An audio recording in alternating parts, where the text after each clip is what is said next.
Umami Burger burst onto the scene in 2009, offering customers a unique fusion menu combining Japanese spices and ingredients with gourmet American burgers. The chain quickly expanded to become one of the biggest culinary success stories of the day, poised to take burgers to the next level, until it all came tumbling down like a triple stack with no toothpick. So, what happened? Well, today we're cooking up the spicy rise and scorching fall of Umami Burger. But before we get started, be sure to subscribe to the Weird History Food channel. After that, leave us a comment and let us know what other culinary fads you would like us to serve up next. Okay, time to figure out whether these burgers were overdone. Adam Fleischman was an aspiring screenwriter who moved from Maryland to LA in 1998 to write the world's best screenplay, but instead opened a pair of wine bars, Bottle Rock and Vinotech.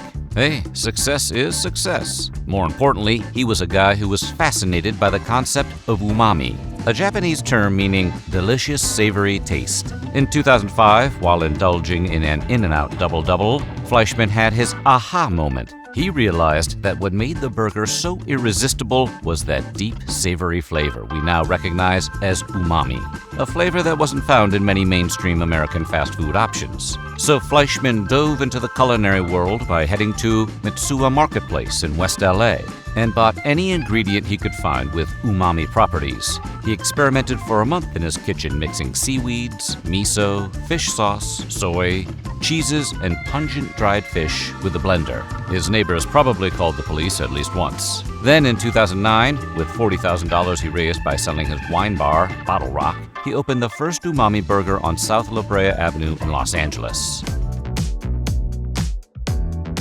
Umami Burger's flagship offering, the original, wasn't just a burger, it was a science experiment in greatness. First, the patties were made using 6-ounce beef, mostly from American Wagyu beef, that were coarsely ground in-house. The meat was seasoned with umami dust, a blend of dried porcini mushrooms, dried fish heads, and other secret ingredients. Their tomatoes are slow-baked overnight with a soy-based sauce. Next was the Parmesan crisp, which was made using 18-month aged cheese and expertly crisped up to add that extra punch of savory. Finally came the sauces. Umami Master Sauce, which was a combination of soy, tamari, and miso, and then a special umami ketchup, which was ketchup that was amped up with more umami flavors, like mushrooms and fish. And finally, the bun, a Portuguese-style bun made fresh, griddled to perfection and exclusively for umami, was the perfect size to maintain a 2-to-1 bun-to-burger ratio, a detail that Adam Fleischman personally obsessed over. The burger gained so much buzz that GQ named it Burger of the Year, giving it an elite status underlined by prices over $10 each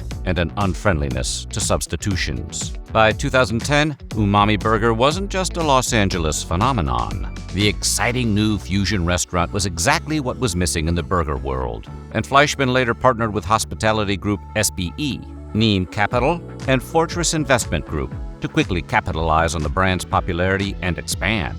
After multiple openings in Los Angeles, Umami Burger expanded to the San Francisco Bay Area in 2011. The original Umami location closed in 2013 after its lease expired, but not because it was doing poorly. The location was no longer adequate to support Fleischman's aggressive growth plans. By 2013, the chain was spreading its umami gospel across the country and opened East Coast locations in Miami Beach, Florida, and New York, before finally reaching the Windy City later that year, aiming to take on Chicago's culinary heavyweights. As Fleischman said in a 2013 interview, "Chicago has become a great culinary destination, and we wanted to be part of it." Umami Burger quickly made its mark with locations in the West Loop and on Milwaukee Avenue. And it didn't stop there. Umami Burger also went international. By 2015, there were multiple locations in Japan, including in Tokyo and Osaka, where the Japanese market was very receptive to the umami flavor profile. The global expansion seemed endless, and Fleischman seemed destined to take over the culinary world, until suddenly he wasn't. During the height of its fame, Umami Burger was known for celebrity collaborations, producing premium menu items designed with input from a famous spokesperson. For example, the Sam Burger was a burger created with comedian Andy Samberg and featured spicy sports peppers, roasted tomatoes, smoked Gouda, and roasted garlic aioli, all stuffed between a bun. The Alton Brown Burger was a ground beef patty with lardons, which are thick cubes of bacon, cheesy tots, miso maple bacon, and coffee ketchup. Top Chef veteran Michael Voltaggio created the Monte Cristo Burger, a beef patty with Gruyere cheese and prosciutto on a deep-fried, custard-soaked bun. The Black Keys Burger, created by Dan Auerbach and Patrick Carney, was a beef patty with smoked Gouda, sweet and spicy pickles, honey mustard, and jalapeno relish. All 4 of these celebrity Sammys were released in 2016. Then in 2017, we got the Mindy Burger, created by Mindy Kaling. Her burger brought us a beef patty, pickled jalapenos, fried onion strings, house-made sriracha aioli, lots of cheese. Each of these burgers had a charity attached to it that would receive $1 for every burger sold. While collaborations with these celebrities might have caught some eyes, it couldn't save the brand from its fate. While pushing his hot new brand's meteoric rise, Fleischmann wasn't afraid of making enemies. In 2013, Umami Burger filed a lawsuit against the Chicago restaurant Pop & Grill, claiming trademark infringement over the use of the name Umami Burger on its menu. Trademark names are nothing new. It's why competing restaurants can offer a 2-patty burger with lettuce, cheese, pickles, onions, and special sauce on a sesame seed bun, but they can't call it a Big Mac. But Fleischmann and his team took it a step further. They wanted to trademark the word umami, which would be like McDonald's trying to trademark the word big. Which is why in October of 2020, Umami Burger also filed a lawsuit against Umami Fries located in Tulsa, Oklahoma, for trademark infringement. Both lawsuits were settled, with the specific of the settlement remaining confidential. While we don't know exactly what the outcome was, we can tell you that there isn't an Umami Burger listed on the Pop & Grill online menu, while Umami Fries remained open until fairly recently. Those weren't the only legal issues that founder Adam Fleischmann found himself involved in. In a bizarre case in 2023, Fleischmann was accused of squatting in a home located in the famous Hollywood Hills. The owner claimed she never signed a lease with Fleischmann because she didn't want him living there, while Fleischmann claimed he had a verbal agreement to live in the home. Some free advice? You should definitely get more than a verbal agreement before you move in and start building that IKEA furniture. But the case got stranger. Fleischmann further insisted that because he only had a verbal agreement and not a signed lease, he didn't have to pay rent. As the adage goes, he was trying to have his umami cake and eat it too. The owner called his bluff and hired a professional squatter removal company, at which point Fleischmann finally moved out.